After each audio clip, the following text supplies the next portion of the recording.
یہ ہمارے لیے بہت بڑی خوش نصیبی ہے کہ ہم آپ علیہ السلام کے حدیث کو پڑھ رہے ہیں، اور انشاءاللہ اس میں کافی ساری ایسی احادیث ہوں گی جو ہمیں یاد بھی ہو جائیں گی انشاءاللہ۔ موقع محل ملتے ہوئے ہم دوسروں کو بتائیں گے، تو یہ دعا ہمارے لیے ہوگی کہ آپ علیہ السلام فرماتے ہیں اللہ اس کو تر و تازہ رکھے جس نے میری حدیث کو سنا، یاد رکھا، آگے پہنچایا۔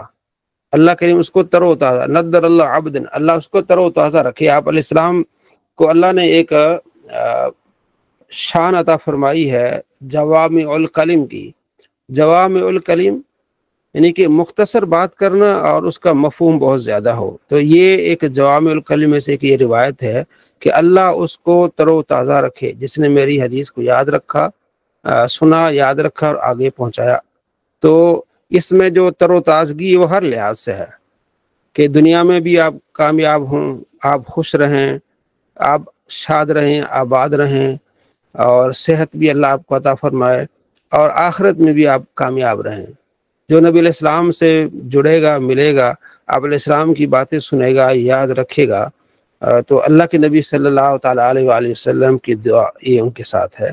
تو آج ہم شروع کر رہے ہیں مشکات المصابیح۔ یہ ایک بہترین کتاب ہے اور یہ علماء کے اندر بہت زیادہ مقبول ہے اور مدارس میں پڑھائی جاتی ہے۔ اس کی کئی شروحات لکھی گئی ہیں۔ مشکات المصابیح، علامہ الخطیب التبریزی ولی الدین محمد بن عبداللہ الخطیب التبریزی رحمۃ اللہ علیہ نے یہ کتاب لکھی ہے، مشکات المصابیح۔ مشکات کہتے ہیں تاکچے کو۔ پرانے زمانے میں جب یہ بجلی اور الیکٹریشن وغیرہ ان کا الیکٹرک چیزوں کا اب یہ نہیں تھا، تو اس وقت دیوار میں یعنی آر پار سوراخ نہیں ہوتا تھا، پیچھے سے ایک دو اینٹیں رہتی تھی، تو دیوار میں ایک تاکچہ بنایا جاتا تھا، اس میں دیا رکھا جاتا تھا، مصباح کہتے ہیں دیے کو۔ تو اس سے کیا ہوتا تھا، اس سے پورے گھر میں کمرے میں روشنی آ جاتی تھی۔ تو یہ ہے کہ مشکات المصابیح کے اس تاکچے میں رکھا ہوا دیا۔ اصل میں اس کتاب سے پہلے ایک کتاب لکھی گئی تھی، تو یہ کتاب اسی کی طرز پر لکھی گئی ہے۔ علامہ بغوی رحمۃ اللہ علیہ، ابو محمد حسین بن مسعود 30 ہجری کے بہت بڑے محدث ہیں، شافعی عالم دین ہیں، محدث علامہ بغوی۔ تو بغوی ان کا لقب ہے، محیی سنہ ان کو بھی کہا جاتا ہے کہ آپ سنت کو زندہ کرنے والے ہیں۔ تو انہوں نے کتاب لکھی تھی مصابیح السنہ، ٹھیک ہے، سنت کا چراغ۔ تو انہوں نے کتاب میں جو بیچ میں جو شروع میں جو سند ہوتی ہے اس کو انہوں نے حذف کیا ہوا تھا، اور یہاں تک کہ انہوں نے بس اتنا کہ رسول اللہ صلی اللہ تعالیٰ علیہ وآلہ وسلم فرماتے ہیں انما الاعمال بالنیات، اور اس میں آگے حوالہ بھی نہیں تھا۔ انہوں نے اپنی محنت کی۔ تو بعد میں جب علامہ الخطیب التبریزی کا زمانہ تھا، وہ 6 ہجری کے ہیں اور یہ 8ویں ہجری کے ہیں، تو ان کی استاد نے کہا کہ ایسی کتاب لکھنی چاہیے جو تمام کتابوں کا مجموعہ ہو۔ تو ان کے ذمہ یہ بات آئی، ان کو شوق بھی تھا اس چیز کا، تو انہوں نے کہا کہ الگ سے کتاب لکھنے کی بجائے اگر ہم اسی راستے پر جائیں جہاں علامہ بغوی نے جس طرح کتاب لکھی ہے مصابیح السنہ، تو اسی میں مزید اضافہ بھی کر دیں، اور وہ ہمارے لیے ایک رہنما بھی ہوگی اور طریقہ کار بھی ہمارے سامنے ہوگا۔ تو اسی کتاب میں کچھ اضافہ کر دیا گیا، مصابیح السنہ۔ تقریباً کوئی 1500 احادیث کا اضافہ کیا گیا اس میں، مصابیح السنہ میں۔ اور اس میں ایک یہ اضافہ ہوا کہ انہوں نے علامہ بغوی رحمۃ اللہ علیہ نے جب حدیث بیان کرتے تھے تو اس میں صرف یہ کہا کہ رسول اللہ صلی اللہ تعالیٰ علیہ وآلہ وسلم، یا قال رسول اللہ صلی اللہ تعالیٰ علیہ وآلہ وسلم، اس میں جو پوری سند حذف کر دیتے تھے۔ تو علامہ الخطیب التبریزی نے یہ کام کیا کہ اس میں شروع کا جو راوی تھا نا، جو صحابی تھا، اس کا نام بتا دیا، جیسے ابو ہریرہ، انس، عمر بن خطاب۔ اس سے ایک چیز کا اضافہ ہو گیا کہ ایک کون سا صحابی جس نے یہ روایت بیان کی ہے۔ دوسرا، امام الخطیب التبریزی رحمۃ اللہ علیہ یہ کام کیا کہ یہ حدیث کس کتاب میں موجود ہے، یہ بخاری میں ہے، نسائی میں ہے، ابن ماجہ میں ہے، یہ کس کتاب میں موجود ہے۔ تیسرا اضافہ انہوں نے یہ کیا کہ انہوں نے 2 فصلیں بنائی تھی اور انہوں نے 3 فصلیں بنائی. ہر باب کی انہوں نے وہ 2 فصلیں بناتے تھے اور یہ 3 فصلیں بناتے تھے. وہ پہلے باب میں بخاری مسلم اور اس کے بعد دوسری باب میں دوسری کتابوں کے جو حوالے ہیں، جو احادیث ہیں، وہ لاتے تھے. لیکن اس میں کبھی آگے پیچھے باتیں ہو جاتی تھی، احادیث آگے پیچھے ہو جاتی تھی. لیکن انہوں نے پوری توجہ کے ساتھ یہ کام کیا کہ پہلی فصل میں صرف بخاری مسلم، دوسری میں نسائی، ابن ماجہ اور دیگر کتابیں، اور تیسری میں بھی بخاری کی بھی کچھ آ جاتی ہیں، لیکن پہلی میں بخاری مسلم. تو انہوں نے اس چیز کا اضافہ کیا، کچھ حدیثوں کا اضافہ کیا. تو اس حساب سے انہوں نے 3-4 اضافے فرمائے. تو جو ہم آپ سے گزارش کریں گے، بات کریں گے، تو بیچ میں ہم وقفہ لیں گے. آپ میں سے جو حضرات شوق رکھتے ہیں ان چیزوں کو تھوڑا سا دہرائیں گے، پوائنٹس دہرائیں گے، تاکہ آپ بھی ہمارے ساتھ شامل ہوں. تو ابھی تک جو میں نے گفتگو کی رفیق صاحب، اس کا ذرا خلاصہ بیان فرمائیں. جی السلام علیکم. جی وعلیکم السلام. اچھا، آپ نے جو اس کا خلاصہ دیا ہے وہ کتاب مشکات المصابیح، اس کا مطلب یہ ہے کہ دیوار میں رکھا ہوا وہ دیا، وہ چراغ جو دیوار میں ایک تاک بنا کے رکھ دیا جاتا تاکہ اس سے روشنی. تو جی اسی جی مناسبت سے اس کتاب کا نام تجویز کیا گیا. جی جی اور دوسری بات یہ ہے کہ اصل جو کتاب تھی، جو علامہ بغوی رحمۃ اللہ علیہ کی کتاب تھی، تو جی اسی طرف پر یہ کتاب جو ہے علامہ التبریزی رحمۃ اللہ علیہ نے لکھی ہے، لیکن اس میں چند اضافے فرمائے ہیں. تو جی اس جی میں جب ایک بڑا مین اضافہ، ایک تو وہ ہے کہ انہوں نے راویوں کا نام جو ہے وہ متعین کر دیا، جو کہ علامہ بغوی نہیں کیا کرتے تھے. جی جی اور دوسرا انہوں نے اضافہ یہ کیا کہ کتاب کے اندر جو ہے وہ 3 فصلیں جو ہے وہ متعین کرتی، فصل نمبر 1، فصل 2، فصل 3. تو اول، دوم اور سوم 3 فصلوں میں کتاب کو، ہر چیپٹر کو 3 فصلوں میں بانٹ دیا. جی اور جی فصل نمبر 1 میں جو ہے وہ بخاری و مسلم کی، اور فصل نمبر 2 میں جو ہے وہ دیگر کتابوں سے، اور فصل نمبر 3 میں جو ہے وہ دیگر دوسری کتابوں سے، اور بعض دفعہ بخاری مسلم سے بھی روایات کو جو ہے وہ انہوں نے جی بیان کیا. تو اس جی طریقے سے 2-3 اضافے کے ساتھ جو ہے وہ یہ کتاب تجویز کی گئی. اور یہ کتاب جو ہے وہ حدیث کی یعنی سب سے زیادہ پڑھی جانے والی کتاب جو ہے وہ سمجھی جاتی ہے. بہت ساری شرائح اس کی لکھی گئی ہیں، تو اسی جی لیے جو ہے وہ آپ نے بھی اس کا انتخاب کیا ہے. جی ماشاء اللہ، بہت خوب. تو یہ اس مختصر اس کتاب کا تعارف ہے. علامہ محمد، یعنی کہ امام محدث محمد بن عبداللہ الخطیب التبریزی رحمۃ اللہ علیہ، ان کی جو وفات تقریباً 737 کے قریب ہے. تعین ان کا یعنی کہ کنفرم نہیں ہے، لیکن یہ قریب یعنی وقت جو یہی ہے ان کا.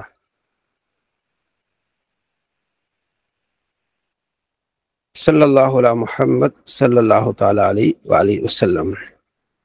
پہلی جو حدیث وہ لائے ہیں علامہ الخطیب التبریزی رحمۃ اللہ علیہ، وہ ہے حضرت عمر بن خطاب رضی اللہ تعالی عنہ سے، جو تمام محدثین بلکہ امام بخاری بھی وہ حدیث لائے ہیں کہ وعن عمر بن خطاب رضی اللہ تعالی عنہ قال رسول اللہ صلی اللہ تعالی علیہ وآلہ وسلم انما الاعمال بالنیات، تمام عملوں کا دار و مدار نیتوں پر ہے. وانما لامرئ ما نویٰ، ہر بندے کے لیے وہ ہے جو وہ نیت کرتا ہے. فمن کانت ہجرتہ الی اللہ ورسولہ، جس کی نیت ہجرت ہے اللہ اس کے رسول کی طرف، فہجرتہ الی اللہ ورسولہ، تو اس کی ہجرت گنی جائے گی، مانی جائے گی اللہ اس کے رسول کی طرف. ومن کانت ہجرتہ الی دنیا یصیبها، جو دنیا کے لیے ہجرت کرتا ہے، ایک شہر کو چھوڑ کے دوسرے شہر کی طرف جاتا ہے، او امرأۃ یتزوجها فہجرتہ الی ما ہاجر الیہ، یا وہ ہجرت اس لیے کرتا ہے کہ میرے رشتہ دار ہیں جو یہاں سے ہجرت کر کے مدینے گئے ہیں، کسی اور شہر گئے ہیں، تو میں بھی ہجرت کر لیتا ہوں تاکہ وہاں میرا رشتہ جو ہے وہ ہو جائے. تو یہ اس کی ہجرت اسی حساب سے گنی جائے گی. مقصد یہ جو اللہ کی راہ میں ہجرت کرے گا اس کو ملے گا ثواب، جو دنیا کے لیے ہجرت کرے گا وہ دنیا کے لیے ہے. تو یہ بخاری میں پہلی روایت ہے. امام الخطیب التبریزی رحمۃ اللہ نے بھی پہلی روایت انہوں نے یہ لائے، اور یہ بتانا چاہا کہ سب سے پہلے جو عمل ہے وہ کام ہے وہ یہ ہے کہ ہماری نیت ٹھیک ہونی چاہیے. جو بھی ہم کام کریں ہم اپنے دل کو ٹٹولیں کہ اس میں ہماری نیت کیا ہے، کیونکہ نیتوں پر اعمال کا دار و مدار ہے. ایسے بھی لوگ ہیں نبی علیہ السلام کے زمانے میں جو جنگ میں جاتے تھے، لیکن ان کی نیت مال لینا تھی، انہیں تو وہ غازی والا ثواب تو نہیں ملے گا، صرف دنیا میں جو انہوں نے لیا سو ملے گا. آگے ہم کل انشاءاللہ پڑھیں گے کتاب العلم چیپٹر میں کہ اللہ تبارک و تعالیٰ 3 لوگوں کو جو ہے وہ بلائے گا، اس میں ایک سخی ہوگا، ایک عالم ہوگا، ایک مجاہد ہوگا، لیکن ان کو جہنم میں ڈال دے گا۔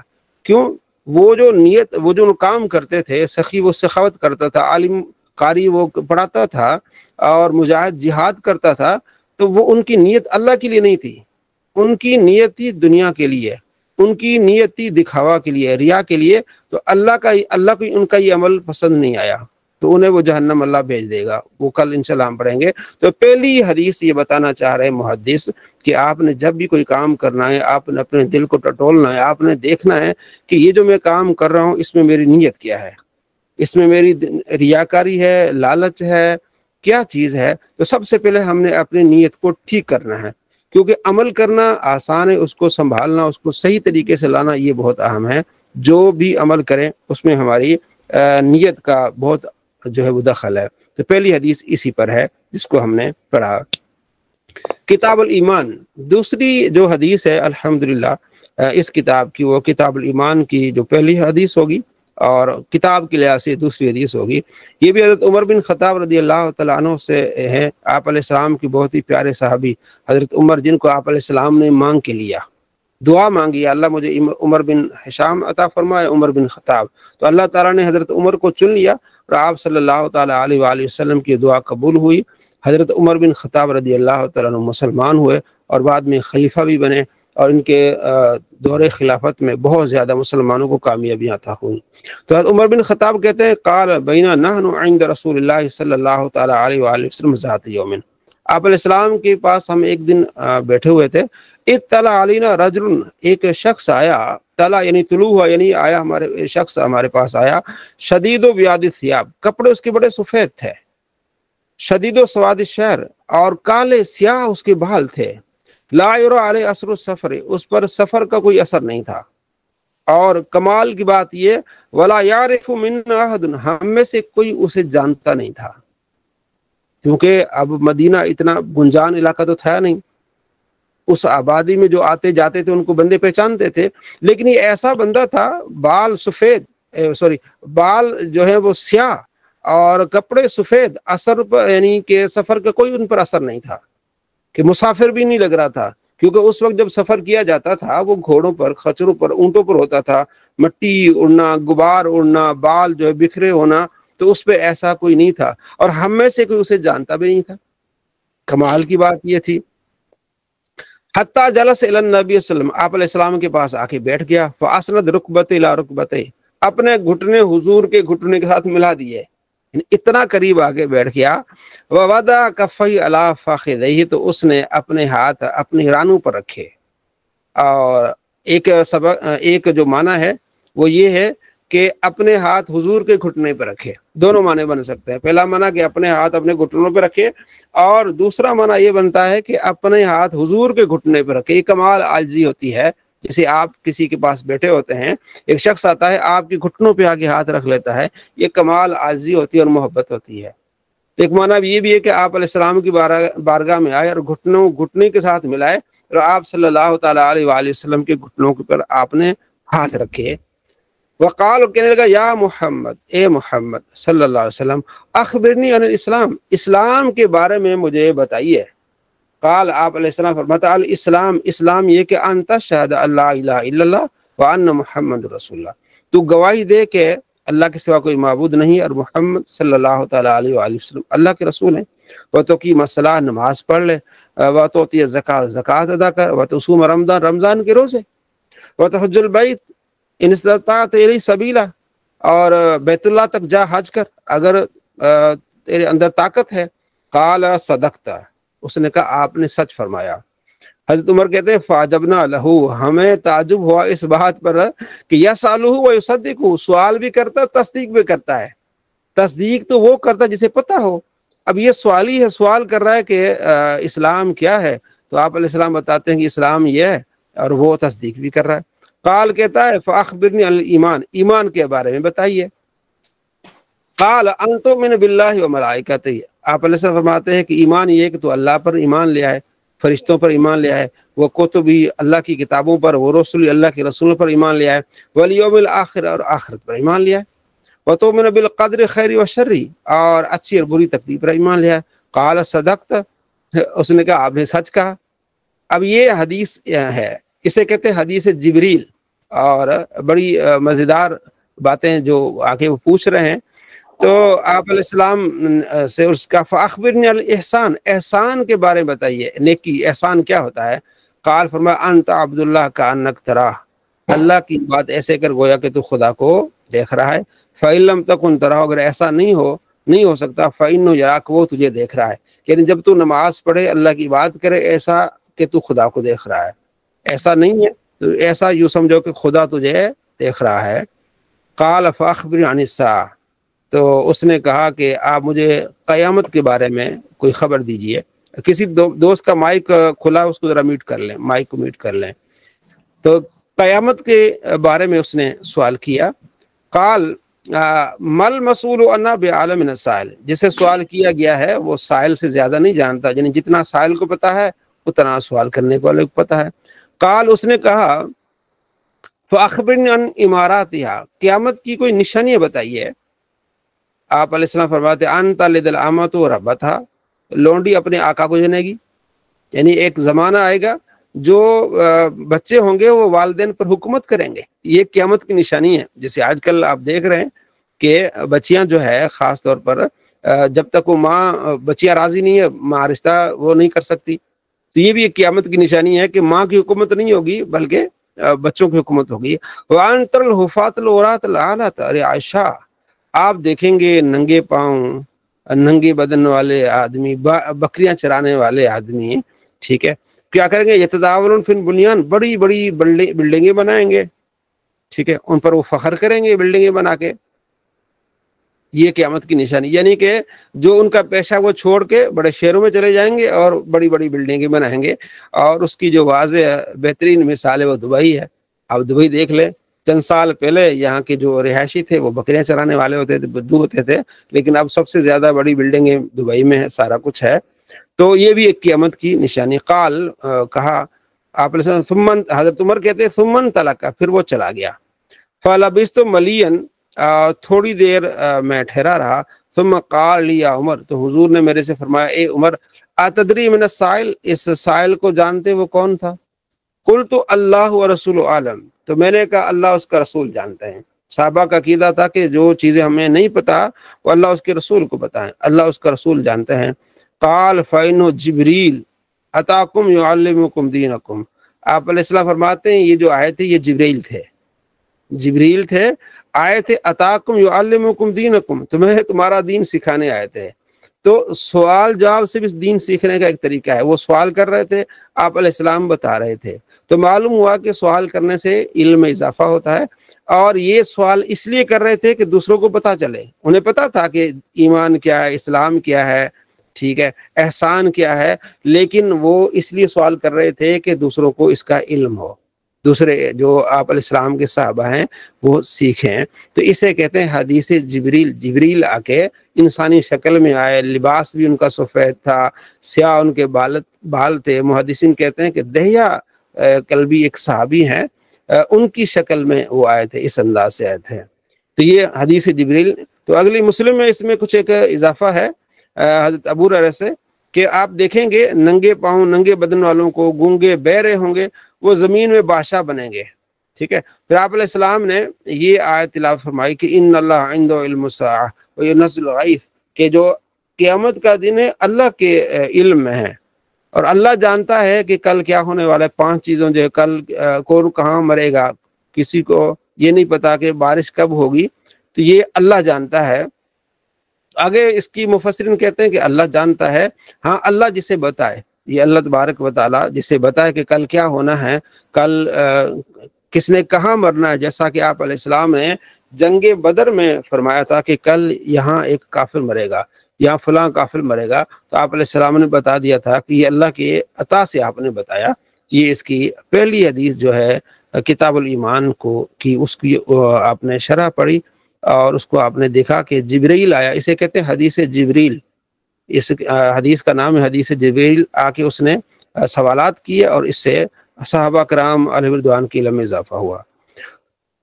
قال رسول اللہ صلی اللہ تعالی علیہ وآلہ وسلم، آپ علیہ السلام فرماتے ہیں بن الاسلام علی خمس، اسلام کی بنیاد 5 چیزوں پر ہے۔ وہ کیا ہے؟ شہادت دینا کہ اللہ کے سوا کوئی معبود نہیں، محمد صلی اللہ تعالی علیہ وآلہ وسلم اللہ کے رسول ہیں، نماز قائم کرنا، زکوٰۃ دینا، حج ادا کرنا اور رمضان کی روزے رکھنا۔ بخاری مسلم میں روایت ہے جو آپ اکثر سنتے رہتے ہیں، یہ ہے مشکوٰۃ المصابیح کی حدیث نمبر 3۔ آگے حدیث نمبر 4 ہے مشکوٰۃ المصابیح کی، اور ویسے جو شروع سے نمبر 5، تو 5 نمبر حدیث ہے۔ آپ علیہ السلام فرماتے ہیں کہ ایمان کی تقریباً کوئی 70 سے زیادہ شاخیں ہیں، بہترین جو افضل شاخ ہے وہ ہے لا الہ الا اللہ، اور کم سے کم ادنا شاخ یہ ہے کہ آدمی راستے سے کوئی اذیت دینے والی چیز کو کیا کر دے، ہٹا دے۔ اور حیا بھی ایمان کا ایک حصہ ہے۔ 3 چیزیں بیان فرمائی کہ افضل ترین ایمان کیا، یعنی لا الہ الا اللہ کہنا، جو بندہ لا الہ الا اللہ کہے گا وہ مسلمان ہوگا، اس کے بعد اعمال اس کے گنے جائیں گے، ٹھیک ہے جی۔ اور ادنا کیا ہے؟ راستے سے تکلیف دہ چیز ہٹانا، مسلمانوں کو تکلیف سے بچانا۔ آگے حدیث ہم پڑھیں گے، نبی علیہ السلام فرماتے ہیں کہ ایک شخص کو میں نے دیکھا جنت میں ٹہلتے ہوئے، اس کی وجہ کیا بنی؟ اس کی وجہ یہ بنی کہ وہ راستے سے آ رہا تھا، گزر رہا تھا، تو اس نے دیکھا کہ راستے میں ایک جو ہے وہ ایک جھاڑی ہے، وہ پڑی ہے، اور اس نے سوچا کہ اس سے آنے جانے والوں کو تکلیف ہوگی، وہ جھاڑی اس نے ہٹا دی، یا ٹہنی تھی کسی درخت کی، اس نے ہٹا دی، تو اللہ تعالیٰ نے اس عمل سے راضی ہو کے اس کو جنت عطا فرمائی جب وہ فوت ہوا۔ تو راستے کو صاف کرنا، راستے سے تکلیف دہ چیز ہٹانا کتنا پسندیدہ عمل ہے کہ اللہ تبارک و تعالیٰ اس کو بخش دیتا ہے، اس کو معاف فرما دیتا ہے۔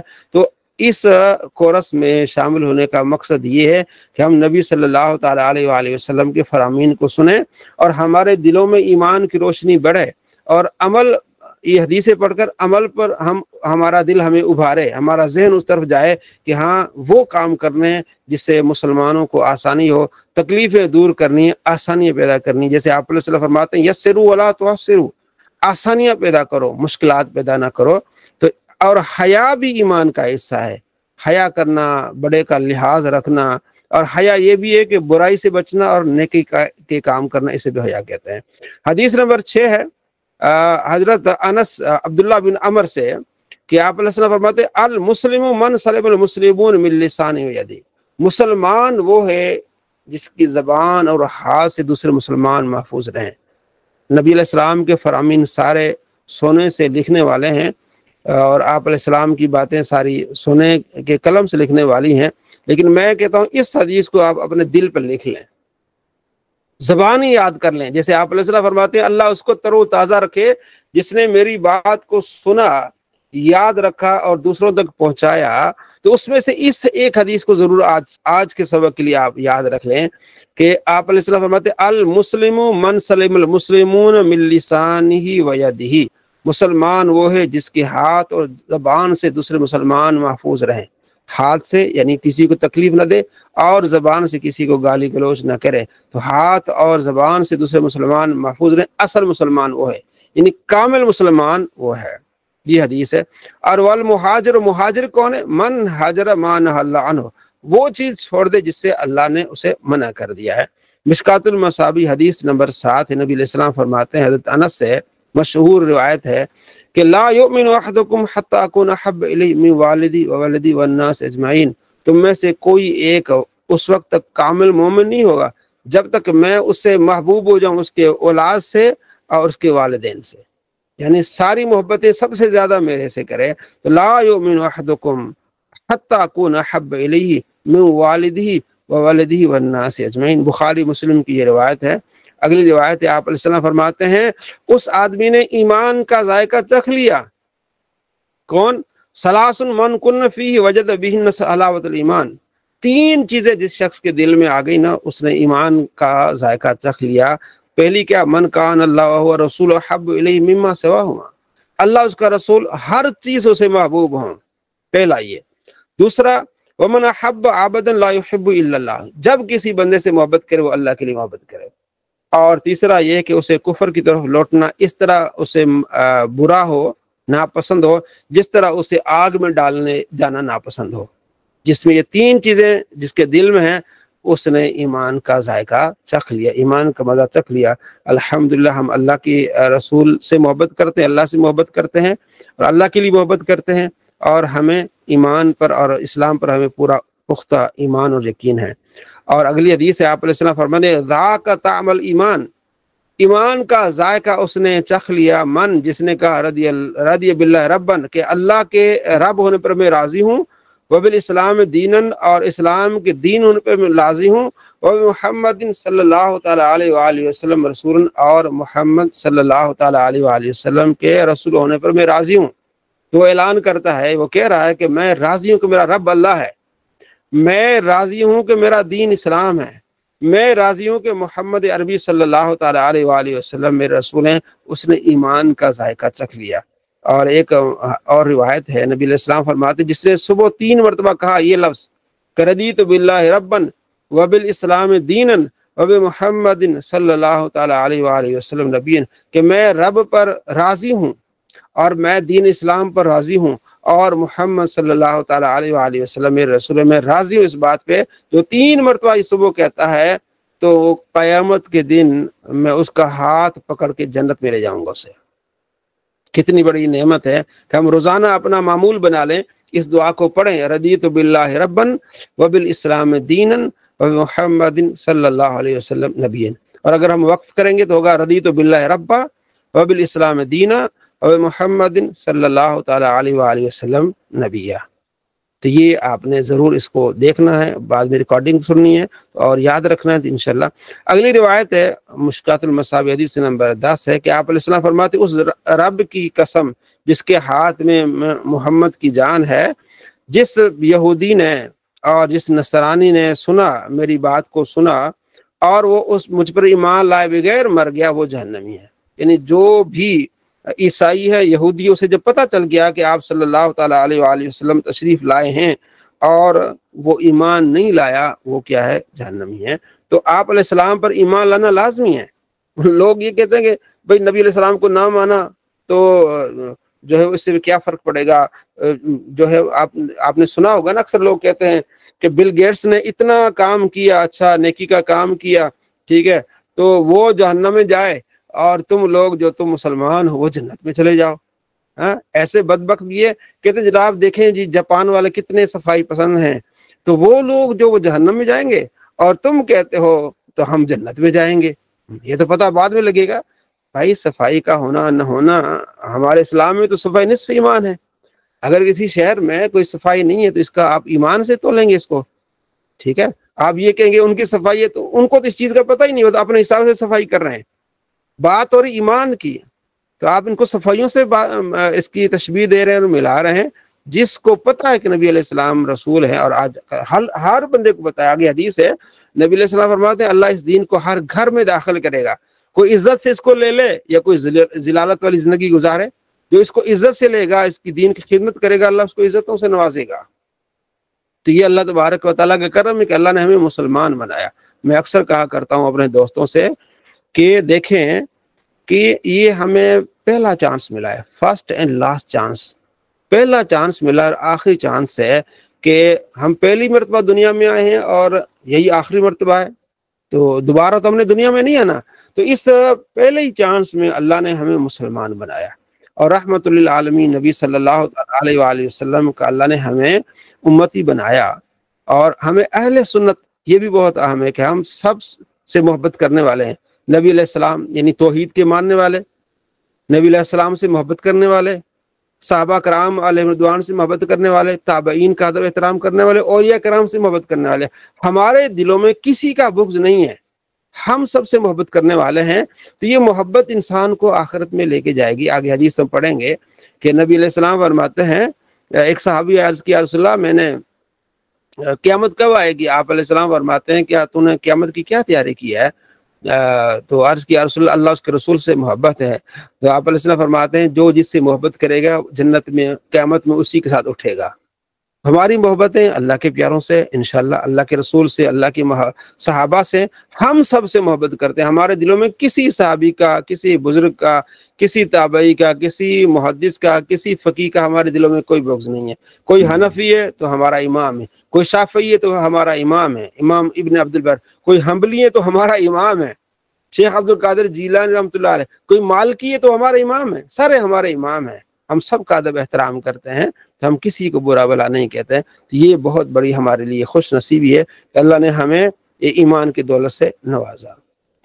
جی بسم اللہ الرحمن الرحیم۔ اچھا، حدیث جبریل اس طرح ہے کہ حضرت عمر بن خطاب رضی اللہ تعالیٰ عنہ سے روایت ہے کہ ایک شخص نبی علیہ السلام کے مجلس میں بیٹھے تھے تو ایک شخص آیا جس کے سفید کپڑے تھے اور سیاہ بال تھے، لیکن وہ مدینے کا نہیں لگ رہا تھا، یعنی ہم اسے پہچان نہیں رہے تھے، اور نہ اس پہ سفر کے کوئی آثار نمودار ہوئے تھے کہ کوئی سفر کر کے آ رہا ہے، یعنی ایسا بھی نہیں تھا کہ مدینہ سے باہر سے آ رہا ہے۔ تو اللہ کے نبی علیہ السلام کے گھٹنوں کے بل بیٹھ گیا اور اپنے ہاتھ بھی، یعنی یا اپنے گھٹنوں پہ رکھ دیے یا نبی علیہ السلام کے گھٹنوں پہ رکھ دیے، اور نبی علیہ السلام سے سوال کیے اس نے کہ اللہ کے نبی ہمیں یہ کہ احسان کیا ہے، اسلام کیا ہے، اور اس حوالے سے دو تین سوال کیے احسان جس کیا کے ہے، اللہ نبی پہلے اسلام کیا ہے، پہلے اسلام، جی جی جی۔ یہاں ایک گزارش میں کر دوں، اس نے پوچھا کہ اسلام کیا ہے، تو آپ علیہ السلام فرمایا اسلام یہ کہ تو گواہی دے کہ اللہ کے سوا کوئی معبود نہیں، محمد صلی اللہ علیہ وسلم اللہ کے رسول ہیں، اور نماز پڑھ، روزہ رکھ، حج، اور یہ کیا ہے، اسلام بتایا گیا۔ پھر ایمان کیا ہے کہ اللہ پر ایمان لیا، فرشتوں پر، کتابوں پر، آخرت پر۔ تو یہاں اسلام اور ایمان، یعنی جو اسلام ظاہری عمل اور ایمان جو ہمارا عقیدہ ہے، اس بارے میں بات ہوئی ہے۔ جی ماشاءاللہ، تو آپ اس کو توجہ سے سن رہے ہیں، ماشاءاللہ بہت اچھی بات ہے۔ تو میں نے اچھا جنت میں کوئی بھائی بتائے گا کہ ایک اس کا خلاصہ کہ کون سی بات پہ اللہ کے نبی اس کا ہاتھ پکڑ کے جنت میں لے کے جائیں گے؟ جو صبح میں جو پڑھے کہ اللہ میرا رب ہے اور رسول اکرم صلی اللہ علیہ وسلم کے اوپر ایمان لائے، تو رضیت باللہ ربن و دینا اسلاما و بی محمد نبی صلی اللہ علیہ وسلم صلی 3 اللہ مرتبہ کہے، تو رسول اکرم جی صلی اللہ علیہ وسلم کا ارشاد ہے کہ میں اس کا ہاتھ پکڑ کے جنت میں نہ لے کے جاؤں گا۔ جی ماشاءاللہ۔ جی عبدالرفیق صاحب، میں نے گزارش کی تھی کہ احادیث تو ساری ہمارے سر آنکھوں پر، لیکن ایسی ایک روایت جس کو آپ دل پہ لکھ لیں یا سونے کے ساتھ لکھیں، وہ کون سی روایت ہے جس کے بارے میں گزارش کی تھی؟ جی وہ حدیث بڑی مشہور حدیث ہے جس میں حضور علیہ الصلوۃ والسلام نے ارشاد فرمایا کہ المسلم من سالم المسلمون من لسانہ و یدہ، کہ مسلمان وہ ہے کہ جس کے ہاتھ اور زبان سے دوسرے مسلمان محفوظ ہے۔ جی ماشاءاللہ، ٹھیک، بہت خوب۔ اچھا قاری صاحب، ایک چیز جو ہے وہ میں نے ایک کتاب میں پڑھی تھی، یہ جو الفاظ ہیں حدیث میں کہ لونڈی جو ہے اپنے مالکوں کو جنے گی، تو اس کا ایک معنی اور بھی بیان کیے ہیں، اور پھر میں نے اس کو چیک بھی کیا ہے کہ جو لونڈیوں کی اولادیں تھیں وہ پھر بادشاہ بنیں گی۔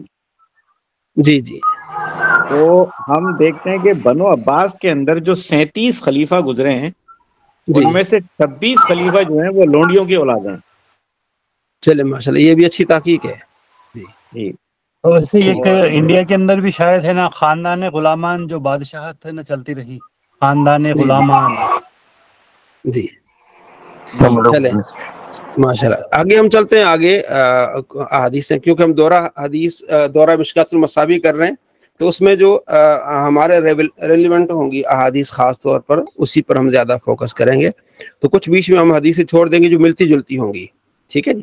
حدیث نمبر 14 مشکات المصابیح میں حضرت ابو ہریرہ رضی اللہ تعالیٰ عنہ سے روایت ہے کہ ایک اعرابی نبی علیہ السلام کی بارگاہ میں آیا، اس نے کہا مجھے ایسے عمل کی بارے میں بتائیے کہ جب میں عمل کروں تو میں جنت میں چلا جاؤں۔ تو آپ علیہ السلام فرماتے ہیں تا عبد اللہ ولا تشرک بشیء وتقیم الصلاۃ، تو ایسا کر، تو اللہ کی بات کر، اللہ کے ساتھ کسی کو شریک نہ ٹھہرا، نماز پڑھ، فرض نماز، زکوٰۃ دے، فرض اور روزہ رکھ رمضان کے۔ تو اس نے کہا کہ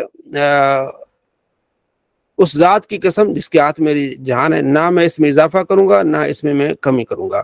تو آپ علیہ السلام جب وہ چلا گیا تو آپ علیہ السلام فرماتے جو چاہتے من سر ان ينظر الى رجل من اہل الجنہ، جس کی خواہش ہے کہ میں جنتی آدمی کو دیکھ لوں تو اس آدمی کو دیکھ لیں، جو یہ کہہ رہا ہے کہ نہ میں اس میں اضافہ کروں گا نہ اس میں کمی کروں گا۔ تو یہاں کافی سارے دوست یہ کہتے ہیں کہ بھائی دیکھیں بس فرائض مکمل کر لو اور باقی چیزوں کی ضرورت ہی نہیں ہے، کیونکہ وہ کہہ رہا ہے کہ نہ میں کمی کروں گا نہ میں اضافہ کروں گا۔ تو اس سے ایک اور روایت آگے بھی ہمیں آتی ہے، وہ حضرت طلحہ بن عبید اللہ سے، وہ کہتے ہیں کہ جاء رجل الی رسول اللہ صلی اللہ علیہ وسلم من اہل النجد، نجد میں سے ایک شخص نبی علیہ السلام کی بارگاہ میں آیا، اس کے آواز تھوڑی سی آ رہی تھی، بال بکھرے ہوئے تھے، ہم اس کی بات نہیں سمجھ پا رہے تھے کہ وہ کیا کہہ رہا ہے۔ حضور کے قریب گیا، اس نے آپ علیہ السلام سے اسلام کے بارے میں سوال کیا، تو آپ علیہ السلام نے فرمایا کہ 5 نمازیں اسلام میں، ٹھیک ہے، دن اور رات میں 5 نمازیں۔ اس نے کہا اس کے علاوہ اور کچھ بھی ہے؟ تو آپ علیہ السلام فرماتے ہیں ہاں اس کے علاوہ جو ہے نوافل ہیں۔ پھر اس نے روزے کے بارے میں بتایا، آپ علیہ السلام فرمایا سال میں ایک مہینے کے روزے ہیں۔ پھر اس نے زکوٰۃ کے بارے میں فرمایا، آپ نے فرض، اس کے علاوہ بھی یہ فرمایا نہیں نفلی ہے۔ جو آدمی چلا گیا تو وہ یقول، وہ کہتا ہوا جا رہا تھا کہ واللہ اللہ قسم لا ازید علی ھذا ولا انقص منہ، نہ اس میں کمی کروں گا نہ اس میں اضافہ کروں گا۔ تو آپ علیہ السلام فرماتے افلح الرجل ان صدق، یہ بندہ کامیاب ہوا اگر اس نے سچ کہا، ٹھیک ہے۔ تو یہاں بھی یہ بات ہے کہ نہ میں اس میں کمی کروں گا نہ میں اس میں اضافہ کروں گا۔ تو اگلی جو روایات بخاری میں وہ اس میں یہ آتا ہے کہ وہ اس نے یہ نہیں کہا تھا کہ میں نفلوں میں کمی کروں گا یا اس میں یعنی کہ چھوڑ دوں گا صرف فرائض پڑھوں گا، اس میں وہ یہ کہہ رہا ہے کہ میں فرائض میں کمی بیشی نہیں کروں گا، جو 5 فرض ہے وہ 5 ہی پڑھوں گا، اس میں 5 فرضوں کو میں 6 فرض نہیں کروں گا۔ بخاری میں ایک روایت ہے 6956، تو اگلی جو اسی کی یعنی ایک اور جو اس کا طرق ہے وہ یہ ہے 6956 کہ اس میں واضح کہہ رہا ہے کہ میں فرائض میں نہ اضافہ کروں گا نہ فرائض میں کمی کروں گا، باقی جو نفل ہے وہ جتنا آپ چاہیں اس کو پڑھ سکتے ہیں۔ تو کچھ لوگ ان روایات کو لے کے نفلوں کی کمی کرتے ہیں، سنتوں کو چھوڑنے کی ترغیب دیتے ہیں، تو اس لیے میں نے بتایا کہ یہ فرائض سے متعلق ہے کہ نہ میں اس میں کمی کروں گا نہ اس میں اضافہ کروں گا۔ اور جو سنت ہیں وہ آگے ہم کل پڑھیں گے، نبی علیہ السلام فرماتے جو میری سنت کو چھوڑتا ہے تو اس پر لعنت ہوتی ہے۔ پھر آگے ہم تفصیل انشاءاللہ بات کریں گے وہ سنتیں کون سی ہیں، اور اس میں بہت ساری انشاءاللہ آگے باتیں آئیں گی۔ تو یہ اس میں تھوڑا سا آپ کے لیے اضافہ تھی۔ آگے حدیث نمبر 18 ہے، حضرت عبادہ بن صامت رضی اللہ تعالیٰ عنہ سے آپ علیہ السلام فرماتے ہیں کہ جو آپ علیہ السلام کی ارد گرد صحابہ کرام موجود تھے، فرمایا بایعونی، میرے ہاتھ پر بیعت کرو، اس بات پر کہ اللہ کے ساتھ کسی کو شریک نہیں ٹھہراؤ گے، نہ تم چوری کرو گے، نہ تم زنا کرو گے، نہ تم اپنی اولاد کو قتل کرو گے، نہ کسی پر بہتان باندھو گے، نہ نیکی کی مخالفت کرو گے، ٹھیک ہے۔ فمن وفا منکم فاجروا علی اللہ، جو اس بات پر پورا اترے گا اس کو اللہ اجر عطا فرمائے گا۔ جو یہ کام کرے گا دنیا میں اگر اس کو کوئی تکلیف پہنچی تو اس کا کفارہ ہے، اور آخرت میں اگر اس کو دنیا میں نہیں پہنچتی اور آخرت میں اللہ تعالیٰ اس پر یا دنیا میں اللہ تعالیٰ اس پر جو ہے وہ پردہ ڈال دیتا ہے تو اللہ کی مرضی اسے معاف کرے یا اللہ اسے عذاب دے۔ تو آپ علیہ السلام نے ان سے بیعت لی، یہ اعمال پر بیعت ہے۔ جو اس وقت خلیفے ہوتے تھے وہ خلافت پر بیعت لیتے تھے، جس طرح آپ علیہ السلام کے ہاتھ پر بیعت بھی کی صحابہ نے، بعد میں حضرت ابوبکر صدیق کے ہاتھ پر بیعت کی، حضرت عمر فاروق کے ہاتھ پر بیعت کی، تو خلافت کی بیعت تھی، وہ تو واجب تھی۔ یہ اعمال پر واجب ہے، جو بیعت لی جاتی ہے وہ جو بیعت ہے وہ مستحب ہے اعمال پر۔ جس طرح آج کل ہمارے ہاں کوئی بزرگان دین جو بیعت لیتے ہیں وہ اعمال پر ہے کہ میں بیعت کرتا ہوں یا میں کسی کا مرید ہوتا ہوں، تو وہ کیا بیعت لیتے ہیں؟ وہ یہ لیتے ہیں بھئی آپ نے نماز نہیں چھوڑنی، آپ نے زکوٰۃ دینی ہے اور آپ نے نیک عمل کرنے ہیں۔ تو اس حدیث سے اس بیعت کو ثابت ہے کہ آپ علیہ السلام نے اعمال پر بیعت لی ہے۔ حدیث نمبر 19 ہے، مشکات المصابیح میں حضرت ابو سعید خدری رضی اللہ تعالیٰ عنہ روایت کرتے ہیں، خرج رسول اللہ صلی اللہ تعالیٰ علیہ وآلہ وسلم فی اضحیٰ و فطر، آپ علیہ السلام عید کے دن باہر تشریف لائے، عید الاضحیٰ تھی یا عید الفطر تھی، آپ نے عیدگاہ تشریف لے گئے اور وہاں پھر جب واپسی میں عورتوں سے آپ وہاں سے گزر ہوا تو آپ علیہ السلام فرمایا یا معاشر النساء، اے عورتوں کا گروہ، صدقہ کیا کرو، میں نے اکثر جہنم میں عورتیں دیکھی ہیں۔ تو عورتوں نے عرض کی یا رسول اللہ وہ کیوں؟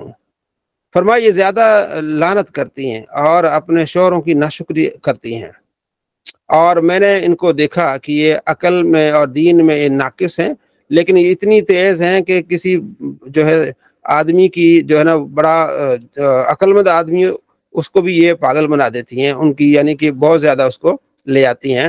تو انہوں نے کہا جی یا رسول اللہ ہماری عقل میں کیا کمزوری ہے، ہمارے دین میں کیا کمزوری ہے؟ تو فرمایا کہ کیا تمہاری شہادت ایک مرد سے نصف نہیں ہے؟ اور اس نے کہا بالکل ایسا ہی ہے۔ فرمایا کیا جب تم نماز کے لیے آتی ہو، جب تمہیں حیض نفاس آتا ہے تو پھر نماز نہیں پڑھتی؟ یہ تمہارے دین میں کمی ہے، ادھر تمہارے عقل میں کمی ہے اور یہاں تمہارے دین میں کمی ہے۔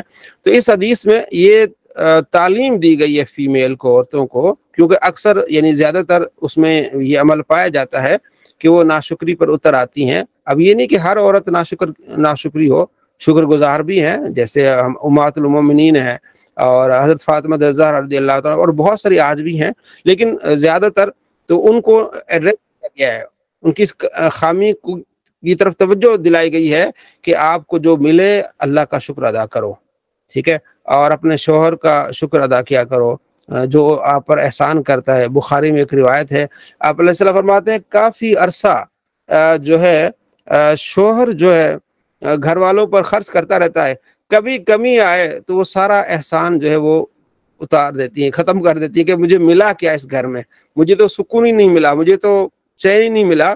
جو انعامات وہ شوہر کرتا ہے وہ ساری جو غصے میں آ کے تو ان کا انکار کر دیتی ہیں، ناشکری کر دیتی ہیں۔ تو بتایا گیا کہ ناشکری نہیں کرنی۔ تو یہ آپ صلی اللہ تعالیٰ علیہ وآلہ وسلم نے ہمیں تعلیم دی ہے۔ آگے حدیث نمبر 22 ہے، آپ علیہ السلام فرماتے ہیں کہ ابن آدم زمانے کو گالی دے کے مجھے تکلیف دیتا ہے، کیونکہ زمانہ تو میں ہوں، دن و رات کو میں بدلتا رہتا ہوں، اس لیے نہ کسی کو زمانے کو گالی دینی چاہیے اور نہ کسی جانور کو لعنت، نہ کسی انسان پر لعنت دینی چاہیے۔ اور حدیث پاک میں حضرت ابو سعید خدری رضی اللہ تعالیٰ عنہ بیان فرماتے ہیں، آپ علیہ السلام فرماتے ہیں کہ اللہ سے بڑھ کر کوئی صبر کرنے والا نہیں ہے، تکلیف دہ چیز پر سب سے زیادہ صبر اللہ کرتا ہے، یعنی کہ اللہ کے شریک بناتے ہیں، اس کے باوجود اللہ کریم ان کو رزق دے رہا ہے، اللہ انہیں معاف کر رہا ہے، یعنی وہ اللہ کے علاوہ دوسرے خدا بنائے ہوئے ہیں، اس کے باوجود اللہ تبارک و تعالیٰ انہیں درگزر فرماتا ہے، اللہ تبارک و تعالیٰ انہیں بخش دیتا ہے، یعنی انہیں رزق بھی عطا فرمایا ہے۔ تو آپ نے دیکھا ہوگا بہت سارے لوگ اپنی اولاد کو آگ کر دیتے ہیں، نکال دیتے ہیں، اس وجہ سے کہ ہمارا کہنا نہیں مان رہی۔ تو انسان کی کیپیسٹی بہت تھوڑی ہے، تو اللہ کیا ہے، اللہ ان کو رزق بھی دیتا ہے، جو اللہ کو نہیں مانتے وہ شرک کرتے ہیں، تو یہ اللہ سب سے زیادہ صبر کرتا ہے تکلیف دہ چیز پہ۔ حضرت معاذ کہتے ہیں، حدیث نمبر 24 ہے کہ میں آپ علیہ السلام کے پیچھے گدھے پر سوار تھا، میرے آپ صلی اللہ تعالیٰ علیہ وآلہ وسلم کے جو ہے وہ درمیان کوئی لکڑی نہیں تھی جو ایک سواری پر ہوتی ہے۔ تو آپ علیہ السلام یا معاذ، میں نے کہا یا معاذ حل تدری ما حق اللہ علی عبادی، تمہیں معلوم ہے کہ اللہ کا حق کیا ہے بندوں پر اور بندوں کا حق اللہ پر کیا ہے؟ تو میں نے کہا اللہ و رسول عالم، اللہ اس کا رسول جانتے ہیں۔ فرمایا فإن حق اللہ العباد ان یعبدوہ، اللہ کا حق ہے بندوں پر یہ کہ اللہ کی عبادت کریں، اللہ کے ساتھ کسی کو شریک نہ ٹھہرائیں، اور بندوں کا حق یہ اللہ پر ہے کہ اللہ انہیں عذاب نہ دے، جب وہ شرک نہ کریں گے تو انہیں اللہ عذاب نہ دے۔ تو اللہ تبارک و تعالیٰ کا حق یہ ہے کہ بندے اللہ کی عبادت کریں۔ سارا جہان قرآن پاک آپ پڑھیں گے، اللہ فرماتے ہیں ہم نے سورج، چاند، ستارے، یہ درخت اور یہ جانور سب تمہارے لیے پیدا کیے ہیں، اور صرف ایک انسان ہے، فرمایا وما خلقت الجن والانس الا لیعبدون، میں نے جنوں اور انسانوں کو اپنی عبادت کے لیے پیدا کیا ہے۔ تو اللہ تبارک و تعالیٰ نے انسانوں کو اپنی عبادت کے لیے پیدا کیا ہے، اگر وہ اللہ کی عبادت نہیں کرے گا تو وہ بیکار ہے، اللہ کے یہاں نہیں جھکے گا تو وہ کیا ہے؟ بیکار ہے۔ تو اس لیے آپ علیہ السلام فرماتے ہیں کہ اللہ کی عبادت کرو سب سے پہلے۔ تو حضرت انس کہتے ہیں اگلی روایت میں حدیث نمبر 25 ہے، حضرت معاذ کہتے ہیں کہ میں آپ علیہ السلام کے پیچھے بیٹھا ہوا تھا، آپ علیہ السلام فرمایا یا معاذ، میں نے کہا لبیک یا رسول اللہ وسعدیک حاضر یا رسول اللہ، فرمایا اے معاذ، پھر آپ علیہ السلام نے آواز دی، میں نے کہا لبیک، پھر تیسری مرتبہ آپ علیہ السلام نے جو آواز دی، میں نے کہا لبیک، تو آپ علیہ السلام نے فرمایا جو بندہ بھی گواہی دے گا کہ اللہ کے سوا کوئی معبود نہیں ہے، محمد صلی اللہ تعالیٰ علیہ وآلہ وسلم اللہ کے رسول ہے، صدق کے دل سے اللہ اس پر جہنم کو حرام کر دے گا۔ جیسے پچھلی حدیث میں پڑھا نا کہ اللہ پر پھر اللہ کا بندوں کا حق اللہ پر یہ کہ اللہ ان کو عذاب نہ دے، تو اللہ اس بات پر اللہ تبارک و تعالیٰ کے محبوب فرماتے ہیں جو صدق کے دل سے اللہ کو مانے، گواہی دے کہ اللہ کے سوا کوئی معبود نہیں ہے، محمد عربی صلی اللہ تعالیٰ علیہ وآلہ وسلم اللہ کے رسول ہیں، تو اللہ ان پر جہنم کو حرام کر دے گا۔ تو حضرت معاذ نے کہا یا رسول اللہ کیا میں یہ خبر نہ دوں لوگوں کو، خوشخبری دوں؟ فرمایا اذا یتقلوا، وہ توکل کر کے بیٹھیں گے، انہیں کام کرنے دو، انہیں عبادت کرنے دو، ٹھیک ہے۔ اور بہت ساری اسی پر روایات ہیں، آگے ہم پڑھیں گے، حضرت ابو ہریرہ سے بھی ایک روایت اسی طرح۔ تو آپ علیہ السلام فرماتے ہیں کہ نہیں، یہ توکل کر لیں گے، عمل کرتے نہیں، یعنی یہ بالآخر مسلمان جو ہے کتنا ہی گنہگار ہو، کتنی اس کو سزا ملے، لیکن بالآخر اس نے جنت میں جانا ہے۔ دا اینڈ اس کا کیا ہوگا؟ جنت۔ حساب کتاب ہوگا، اگر نیک ہے تو وہ جلدی چھوٹ جائے گا، ایسا بھی ہے کہ بغیر حساب کتاب کی جنت میں چلا جائے گا، ٹھیک ہے۔ اور اگر کمی پیشی ہے تو اینڈ پہ وہ جنت میں ضرور جائے گا۔ ابو ذر کہتے ہیں کہ میں آپ علیہ السلام کے پاس آیا تو آپ علیہ السلام سوئے ہوئے تھے، سفید چادر اوڑھی ہوئی تھی، آپ نے سوئے ہوئے تھے، تو پھر میں چلا گیا، پھر واپس آیا تو آپ علیہ السلام جاگے۔ کسی بھائی کا مائک میوٹ ہے، اس کو بند کر لیں، مائک آپ بند کر۔ تو آپ علیہ السلام نے ما من عبد، جو بندہ بھی لا الہ الا اللہ کہے گا اور پھر وہ اسی بات پر فوت ہو گیا، وہ جنت میں داخل ہوگا۔ تو میں نے کہا اگرچہ اس نے برائی کی ہو، اگرچہ اس نے چوری کی ہو، آپ علیہ السلام فرماتے اگرچہ اس نے برائی کی ہو، اگرچہ اس نے چوری کی ہو۔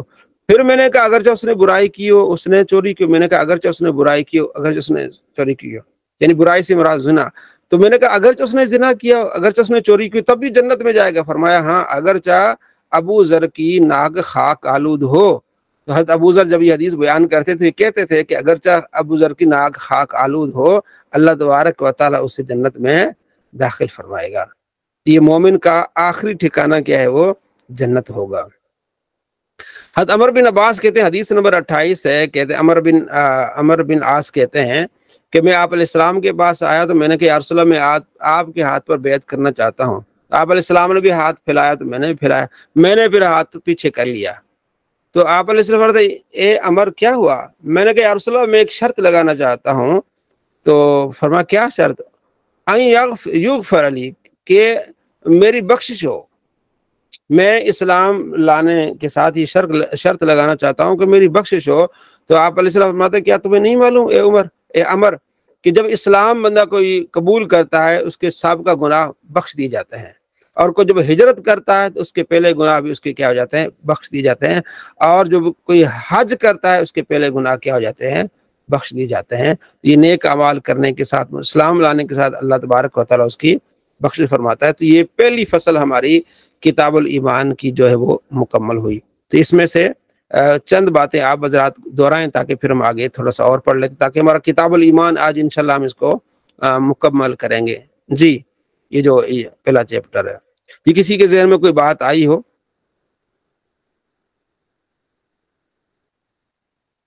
چلو میں پوائنٹ بنا کے رکھوں گا۔ السلام علیکم۔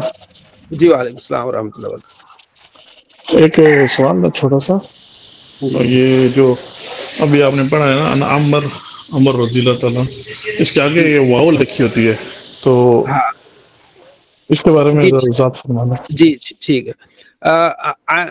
اصل میں تو ایک ہوتا ہے عمر ہوتا ہے اور ایک ہوتا ہے عمر ہوتا ہے۔ عمر عین میم را ہوتا ہے عمر، ٹھیک ہے، اور را کے بعد اگر واو آ جائے تو پھر ہم اس کو عربی میں عمر پڑھتے ہیں۔ عین میم را عمر ہے، عمر کے بعد واو آ جائے گی تو پھر ہم عمر پڑھیں گے، اگر واو نہیں ہے تو پھر عمر پڑھیں گے، اگر واو ہے تو پھر ہم کیا پڑھیں گے؟ عمر پڑھیں گے۔ یہ عربی کا قانون ہے۔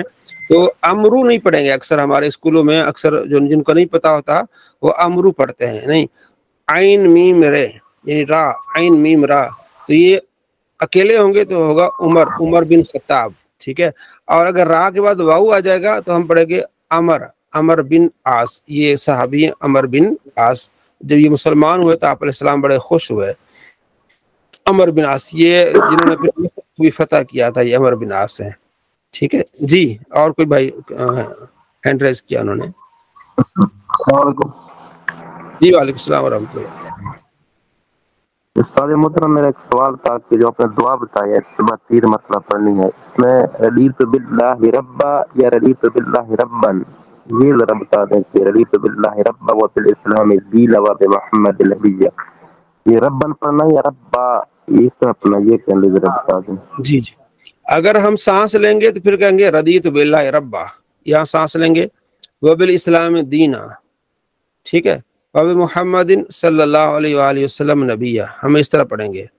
اور اگر ہم اس کو ملا کر پڑھیں گے رضیت باللہ ربا وبالاسلام دینا وبمحمد صلی اللہ علیہ وسلم نبیہ، پھر با کو واو سے ملائیں گے، رضیت باللہ ربا وبالاسلام دینا وبمحمد صلی اللہ علیہ وسلم نبیہ، اس طرح پڑھیں گے۔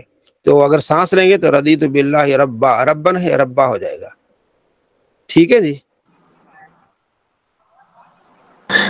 السلام علیکم جی وعلیکم السلام ورحمۃ اللہ وبرکاتہ۔ جی 2 سوال تھے، پہلا یہ کہ جی مشکات میں ساری احادیث کیا صحیح ہیں، اور دوسرا سوال ہے یہ متفقن علیہ سے مراد کیا ہے؟ جی بہت شکریہ۔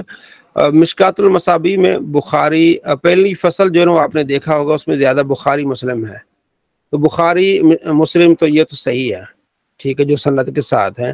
اس کے علاوہ جو دوسری کتابوں سے ہیں اس میں صحیح بھی ہیں، ضعیف بھی ہیں، موضوع بھی ہیں۔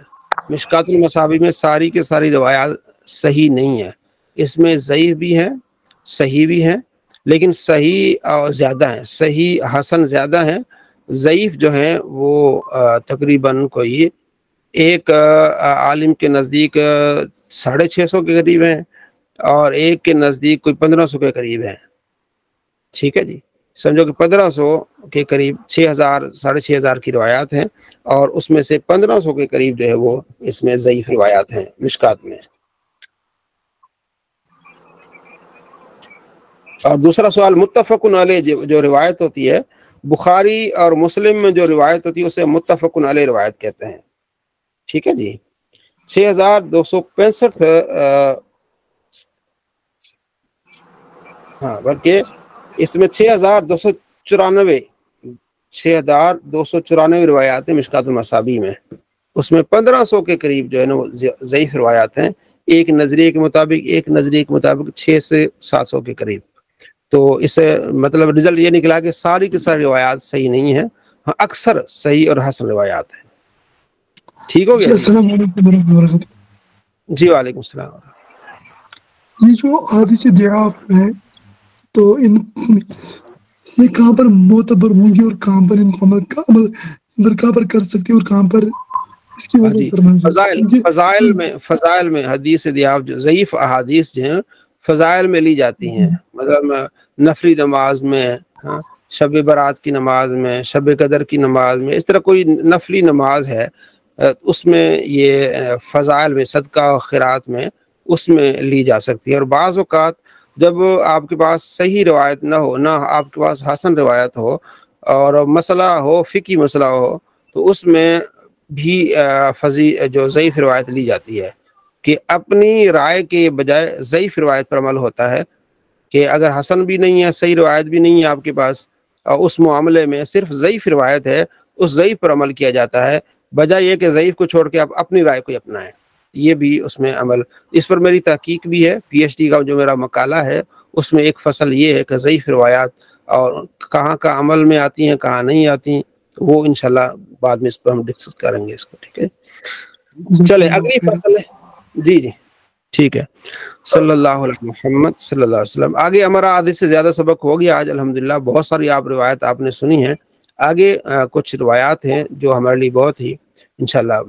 حضرت معاذ روایت کرتے ہیں، قال قلت یا رسول اللہ صلی اللہ علیہ وسلم۔ یہ جو ہے نا آپ نے دیکھا ہوگا، یہ جو موٹے الفاظ میں لکھا ہوا یہ حدیث ہے، نیچے جو ہے یہ شرح ہے، ٹھیک ہے، اس لیے میں بعض اوقات آپ کو ہائی لائٹ کر دیتا ہوں۔ تو یہ عربی ہے، عربی پڑھنے میں ذرا میرے لیے آسانی ہوتی ہے کہ عربی پڑھنا جلدی بندہ پڑھ لیتا ہے، خود معنی کر لیتا ہے۔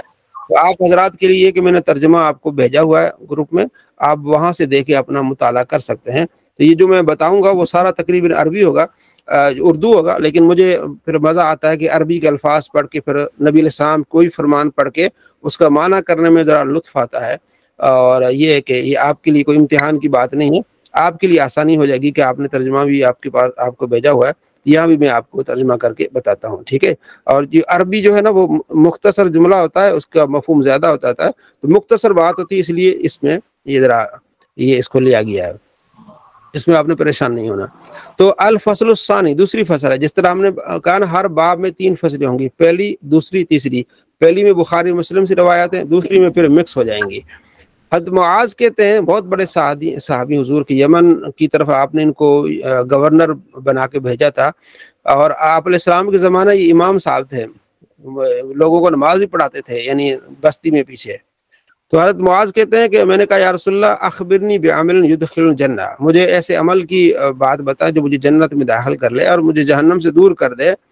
قال حضور فلقد سألت عن امر عظیم، تو نے بہت بڑے مسئلہ تو نے بڑا پوچھا ہے، بہت عظیم مسئلہ ہے۔ وَإِنُّ لَيَسِّيرٌ عَلَى مَنْ يَسَرْهُ اللَّهُ، یہ اس کے لیے آسان ہو جاتا ہے جس کے لیے اللہ آسان کر دے۔ بس تو نے کیا کرنا، تعبد اللہ، اللہ کی عبادت کرو، اللہ کے ساتھ کسی کو شریک نہ ٹھہراؤ، نماز پڑھو، زکوٰۃ دو، روزہ رکھو، حج کرو۔ الا ادلک علی ابواب الخیر، کیا میں تمہیں خیر کے دروازے نہ بتاؤں؟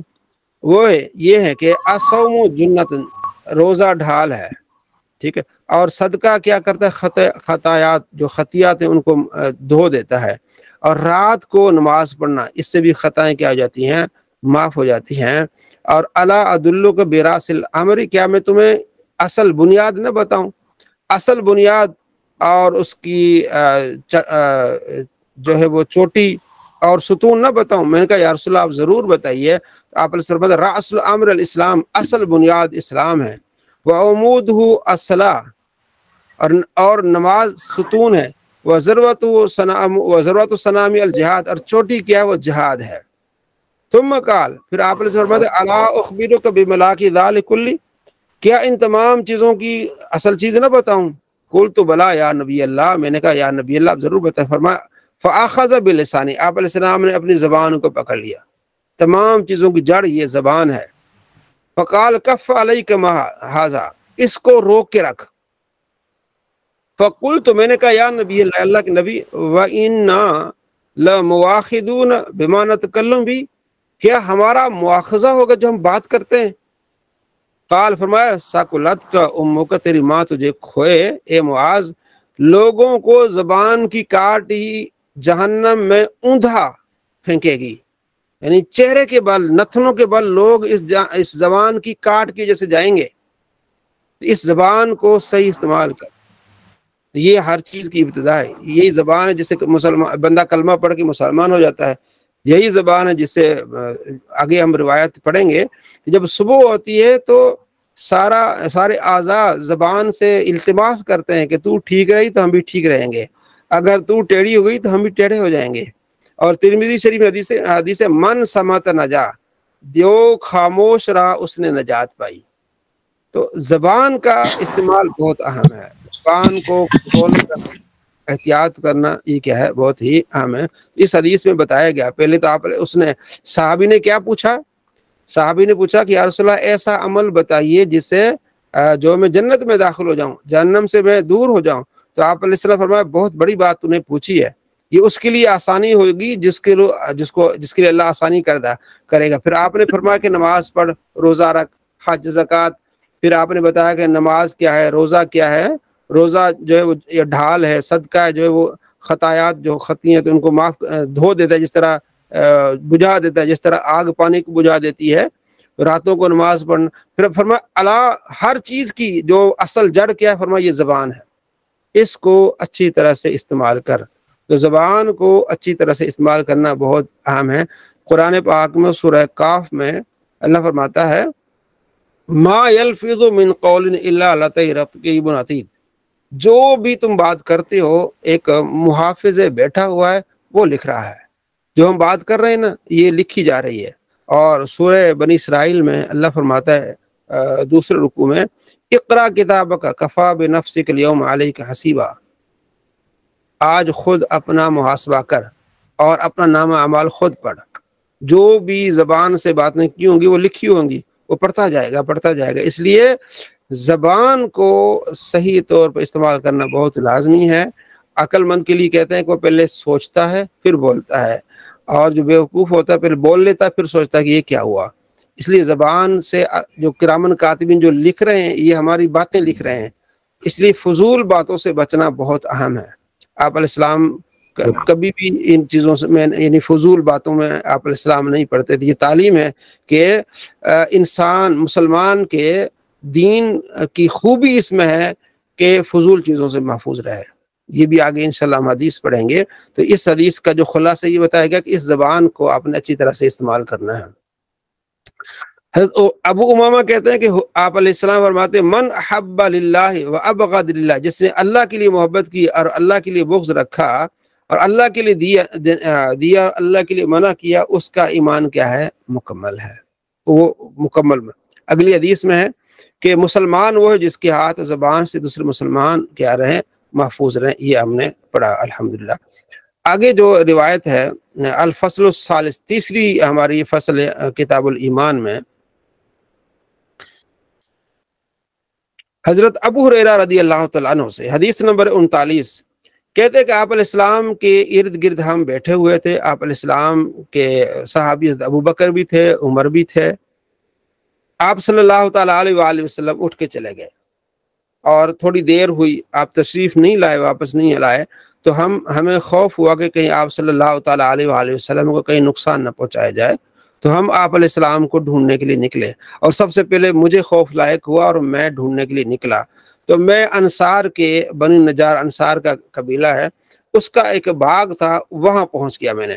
پھر میں نے اس کو باغ کو ارد گرد دیکھا، اندر جانے کا کوئی راستہ نہیں تھا. ایک باہر ایک کنواں تھا، اس کا پانی جو اس باغ کی طرف جا رہا تھا تو اس میں تھوڑی سی جگہ تھی، تو لومڑی کی طرح جو اندر لومڑی جاتی اس طرح میں اندر چلا گیا. میں نے سرکار دو عالم صلی اللہ تعالیٰ علیہ وآلہ وسلم کو دیکھا کہ آپ علیہ السلام اندر تشریف فرمائے. تو آپ علیہ السلام فرمایا یا ابا ہریرہ، اے ابو ہریرہ کس طرح آنا ہوا؟ تو میں نے عرض کیا رسول اللہ صلی اللہ علیہ وسلم آپ تشریف نہیں لائے تو ہمیں ڈر ہوا، اس لیے میں یہاں آپ کو دیکھنے کے لیے آیا ہوں. تو باقی احباب بھی میرے پیچھے آ رہے ہیں. تو آپ علیہ السلام فرماتے ہیں اے ابو ہریرہ تو یہ نالین لے کے جا میرے، اور جو تجھے بندہ ملے اور وہ یہ دل سے لا الہ الا اللہ کا اقرار کرتا ہو کہ اللہ کے رسول اللہ کی عبادت اور اللہ یشہد اللہ الہ الا اللہ کہ سچے دل سے گواہی دیتا ہو کہ اللہ کے سوا کوئی معبود نہیں ہے، تو اسے جنت کی خوشخبری دینا. تو حضرت ابو ہریرہ کہتے ہیں کہ سب سے باہر جو میں نکلا، سب سے پہلے حضرت عمر سے میری ملاقات ہوئی. تو حضرت عمر نے کہا ما ہاتانی النالان یا ابا ہریرہ، اے ابو ہریرہ تیرے ہاتھ میں حضور کے نالین ہیں، یہ کدھر لے کے جا رہے ہو؟ تو میں نے کہا نبی علیہ السلام نے یہ نالین دے کے مجھے بتایا ہے کہ جو بندہ تمہیں ملے، اگر تم اسے کہو کہ اگر تمہارا یقین پختہ ہے اللہ پر کہ اللہ کے سوا کوئی معبود نہیں ہے، تو اسے خوشخبری دو جنت کی. جب یہ بات میں نے بتائی تو حضرت عمر رضی اللہ تعالیٰ میرے سینے پر ہاتھ مارا، زور سے ہاتھ مارا. میں جا کے گرا پیچھے، اور پھر میں لوٹ کے نبی صلی اللہ تعالیٰ علیہ وآلہ وسلم کی بارگاہ میں آیا روتے ہوئے. تو آپ علیہ السلام فرمایا کیا ہوا، کیوں رو رہے ہو؟ تو میں نے کہا یا رسول اللہ عمر نے مجھے مارا، میں جا کے پیچھے گرا ہوں. تو پیچھے حضرت عمر رضی اللہ تعالیٰ عنہ تشریف لائے. تو آپ علیہ السلام فرماتے ہیں عمر تم نے ایسا کیوں کیا؟ تو عرض کیا رسول اللہ صلی اللہ علیہ وسلم آپ نے اس کو یہ آپ نے نالین دے کے بھیجا ہے، اور آپ نے یہ فرمایا ہے کہ جو گواہی دے کہ اللہ کے سوا کوئی معبود نہیں ہے سچے دل سے، تو اس کے لیے جنت کی خوشخبری سنا دو. آپ علیہ السلام فرماتے ہیں ہاں. تو تم نے کہا یا رسول اللہ فلا تفعل، یا رسول اللہ ایسا مت کیجیے، مجھے خوف ہے کہ لوگ اس پر توکل کر لیں گے کہ بس کلمہ پڑھ لیا ہر چیز ختم. آپ یا رسول اللہ انہیں عمل کرنے دیں، یعنی یہ لوگ عمل کریں. تو آپ علیہ السلام فرماتے ٹھیک ہے انہیں چھوڑ دیں، عمل کریں لوگ. مطلب یہ کہ جو لا الہ الا اللہ یقین سے پڑھے گا وہ جنت میں داخل ہوگا، لیکن اسے اعمال بھی کرنے ہیں. تو بعد میں پھر حضرت ابو ہریرہ رضی اللہ تعالیٰ عنہ نے اس بات کو بیان فرمایا تاکہ یہ بات لوگوں تک پہنچے. اس طرح سے اور بہت ساری روایات ہیں جو اسی طرح ملتی جلتی ہیں کہ آپ علیہ السلام نے خوشخبری دی ہے کہ جو کلمہ پڑھے گا لا الہ الا اللہ اسے خوشخبری ہو اور وہ جنت میں جائے گا. تو نبی علیہ السلام نے پیچھے بھی ہم نے پڑھا اور آئندہ بھی پڑھیں گے اگلی روایات میں بھی کہ پھر آپ علیہ السلام نے اس سے روکا کہ لوگوں کو عمل کرنے دیں. تو صحابہ نے اینڈ پہ وہ روایتیں بتائیں، اس لیے بتائیں تاکہ علم جو ہے وہ چھپے نہ، لوگوں کو معلوم ہو جائے کہ ہاں جو سچے دل سے کلمہ پڑھے گا مسلمان ہوگا وہ بالآخر وہ جنت میں جائے گا. تو یہ روایت ہم نے مشہور روایت ہے جو حضرت ابو ہریرہ رضی اللہ تعالیٰ عنہ سے وہ ہم نے پڑھی. اگلی جو روایت میں نے آپ کو سنائی تھی وہ یہ 42 نمبر روایت ہے حضرت مقداد سے کہ آپ علیہ السلام سے میں نے سنا، آپ نے فرمایا لا یبقى علی ظہر الارض بیت، کوئی بھی گھر زمین پر نہیں رہے گا الا ادخلہ اللہ کلمۃ الاسلام، کہ اللہ تبارک و تعالیٰ انہیں کلمہ اسلام سے روشناس کرا دے گا، یعنی انہیں معلوم ہو جائے گا کہ اسلام کیا ہے۔ اب ان کی مرضی ہے کہ عزت کے ساتھ اس اسلام کو قبول کریں یا ذلت کے ساتھ اپنی زندگی گزاریں۔ جو اس کو قبول کرے گا اللہ انہیں عزت عطا فرمائے گا، جو اس کو یعنی آگے پہنچائے گا اس کی تبلیغ کرے گا، اور جو نہیں کرے گا یعنی جو اسلام کو قبول نہیں کرے گا تو وہ ذلت کی زندگی گزارے گا۔ فیکون الدین کلہ للہ، اور دین سارے کا سارا اللہ کا ہوگا۔ تو الحمدللہ مسلمان ہیں، اللہ نے ہمیں عزت سے یہ دین عطا فرمایا، ہمارے باپ دادا مسلمان تھے، یہ ہمارے لیے بہت بڑی خوش نصیبی کی بات ہے۔ جتنی ہم اس اسلام کے بارے میں محنت کریں گے، کاوش کریں گے، اللہ ہمیں اتنا عروج دے گا۔ نماز کی پابندی، روزے کی پابندی، لوگوں کو بتانا، سمجھانا، قرآن پڑھنا، حدیث پڑھنا، ٹھیک ہے، لوگوں کے لیے آسانی پیدا کرنا، تو جتنا ہم اس پر عمل کرتے جائیں گے انشاءاللہ اتنی ہمیں عزت ملے گی، اتنی ہمیں خوشی ملے گی۔ صلی اللہ علیہ محمد صلی اللہ تعالیٰ علیہ وآلہ وسلم۔ حضرت ابو ہریرہ رضی اللہ تعالیٰ سے روایت ہے کہ آپ علیہ السلام فرماتے ہیں اذا احسن احدکم اسلام ہو، جو اچھی طرح کا ایک مسلمان ہے، اسلام اچھی طرح سے وہ اپنے اسلام پر چل رہا ہے، فکل حسنۃ یعملها تکتب له بعشر امثالها، جب ایک نیکی کرتا ہے تو اسے 10 نیکیوں کا ثواب ملتا ہے، اور یہ 10 نیکیاں 700 نیکیوں تک چلی جاتی ہیں، ٹھیک ہے۔ حضرت ابو امامہ کہتے ہیں کہ میں نے ایک آدمی نے سوال کیا آپ صلی اللہ تعالیٰ علیہ وآلہ وسلم سے کہ ایمان کیا ہے؟ فرمایا اذا سرتک حسنتک، جب تیری نیکی تجھے خوش کرے اور جب تیری برائی تجھے پریشان کرے، فانت مؤمن، پھر تو مومن ہے۔ جب ایسی بات کرے کہ یار اچھا نہیں تھا، مجھے ایسا نہیں کرنا چاہیے، تو پریشان ہو جائے، تو مومن ہے، نیکی کی تو خوش ہو رہا ہے۔ یعنی صحابہ کرام علیہ رضوان آپ علیہ السلام سے سوال کرتے تھے، آپ انہی کی حالت کے لحاظ سے دیکھ کر آپ انہیں جواب دیا کرتے تھے۔ میں اس سوال کا جواب دے رہا ہوں کہ شروع میں جو حدیث ہے ایمان کیا ہے، اس میں ان تؤمن باللہ و ملائکتہ و کتبہ، اب یہاں نیکی کا ذکر ہے، تو یہاں آپ علیہ السلام نے اس کو اس انداز سے دیکھا، تو اس انداز سے اس کے حال کو دیکھ کے آپ نے فرمایا کہ جب تیری نیکی تجھے خوشی دے اور تیری خطا تجھے پریشان کر دے تو مومن ہے۔ اور قال یا رسول اللہ ما فمل اسم، اے اللہ کے رسول گناہ کیا ہے؟ فرمایا اذا حاک فی نفسک شیء فدعہ، جب تیرے دل میں کوئی چیز کھٹکے تو اس کو چھوڑ دے، یہ گناہ ہے۔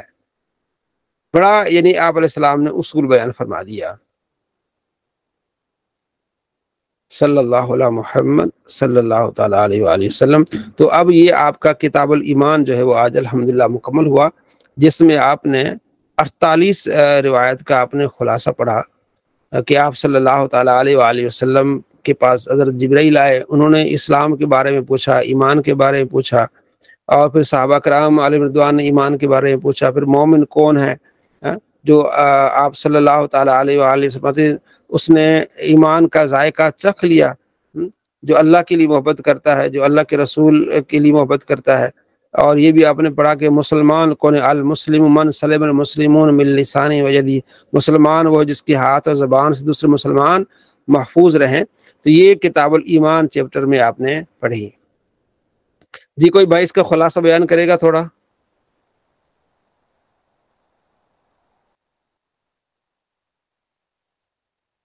حضرت ابو ہریرہ رضی اللہ تعالیٰ جی فخر صاحب ارشاد فرماتے ہیں۔ جی علی بھائی، میں اس میں ایک حدیث جو ہے، کیونکہ وہ وقت کے تناظر میں آج کل خواتین سے متعلق ایک حدیث ہم نے پڑھی، جس میں آپ صلی اللہ علیہ وسلم گزر رہے تھے تو عورتوں کا ایک گروہ کھڑا تھا، تو آپ صلی اللہ علیہ وسلم نے ان کے اوپر ان کو جو ہے وہاں پر تعلیم فرمائی کہ آپ کی ان کو صدقے کے بارے میں حکم دیا کہ آپ صدقہ کیا کرو، کیونکہ میں نے خواتین جو ہیں ان کی تعداد زیادہ دیکھی ہے دوزخ کے اندر، تو ان کی گواہی بھی جو ہے وہ 2 کی 1 کے برابر ہے، تو وہ اپنے خاوند کی ناشکری بھی کرتی ہیں۔ تو آج کل اس میں تھوڑا سا نا، میں اس میں یہ چیز دیکھ رہا ہوں کہ سوشل میڈیا کا دور ہے، جیسے ٹک ٹاک کا، فیس بک کا، تو خواتین جو ہیں وہ موبائل کے ساتھ بہت زیادہ اٹیچ ہیں، اور وہ وہاں سے وہ جو موٹیویشنل اسپیکرز لیڈیز بغیر پردے کے بیٹھی ہوتی ہیں ٹی وی کے اوپر، ٹک ٹاک کے اوپر، وہ ان سے موٹیویٹ ہو رہی ہوتی ہیں، نہ کہ وہ قرآن اور حدیث کو پڑھیں، اور وہ انہی چیزوں کو اپنی لائف کے اندر اپلائی کرتی ہیں پھر۔ تو یہ ضرورت ہے اس چیز کی کہ یہ، کیونکہ یہ حدیث آج کل کے معاشرے کو بالکل ڈائریکٹلی ایڈریس کر رہی ہے۔ تو یہاں اس کو میں نے یہاں پر بہت اہم دیکھا ہے کہ اس کی جتنی زیادہ تعلیم خواتین کو دی جائے تو یہ آج کے زمانے میں بہت زیادہ مؤثر ہے۔ چلیے ماشاء اللہ، بہت خوب بہت خوب۔ جی محمد نواز صاحب۔ حضرت ابو ہریرہ رضی اللہ تعالیٰ ارشاد فرماتے ہیں کہ ہم نے دیکھا کہ رسول اکرم صلی اللہ علیہ وسلم ہم کچھ دیر کے لیے ہم سے دور ہوئے، تو ہمیں تشویش ہوئی کہ جو ہے نا کہیں کوئی آپ کو ایذا نہ پہنچائے، تو میں جو ہے گیا اور دیکھا کہ باغ میں جانے کا کوئی راستہ نہیں تھا، پھر ایک راستہ تھا جہاں سے پانی گزرتا، تو میں اس راستے سے لومڑی جیسے جاتی اس طرح سے اندر ہے نہ گیا۔ تو رسول اکرم صلی اللہ علیہ وسلم ارشاد فرمایا کہ ابو ہریرہ کیسے آنا ہوا، تو پھر میں نے ذکر کیا، تو رسول اکرم صلی اللہ علیہ وسلم اپنا جو ہے نا نالین مبارک دیے اور بولے کہ جو ہے من قال لا الہ الا اللہ دخل الجنہ۔ تو جب آپ ہے نا باہر نکلے تو حضرت عمر فاروق رضی اللہ تعالیٰ نے روک لیا کہ بھئی کدھر جا رہے ہیں۔ تو یہ میں اپنے الفاظ میں بول رہا ہوں، اگر آگے پیچھے میں بول رہا ہوں، تو حضرت عمر بن خطاب رضی اللہ تعالیٰ سینے پہ ہے نا ہاتھ نہ لگا کے ان کو روک دیا تھا۔ ابو ہریرہ رضی اللہ تعالیٰ جو ہے زمین پہ تشریف فرما ہوئے، پھر رسول اکرم صلی اللہ علیہ وسلم کی بارگاہ میں حضرت سیدنا ابو ہریرہ رضی اللہ تعالیٰ پہنچے، اور ساتھ ہی جو ہے پھر حضرت عمر فاروق رضی اللہ تعالیٰ پہنچے۔ تو ابو ہریرہ رضی اللہ تعالیٰ اپنا بیان کیے کہ عمر رضی اللہ تعالیٰ میرے کو روک دیے۔ تو حضرت رسول اللہ صلی اللہ علیہ وسلم حضرت عمر فاروق رضی اللہ تعالیٰ سے پوچھے کہ بھی کیوں روکے، تو بولے یا رسول اللہ صلی اللہ علیہ وسلم لوگ پھر جو ہے عمل سے رک جائیں گے۔ تو رسول اکرم صلی اللہ علیہ وسلم بولے دیکھو عمر کتنا خیال رکھتے لوگوں کا۔ جی جی ماشاء اللہ، بہت خوب، چلے ماشاء اللہ۔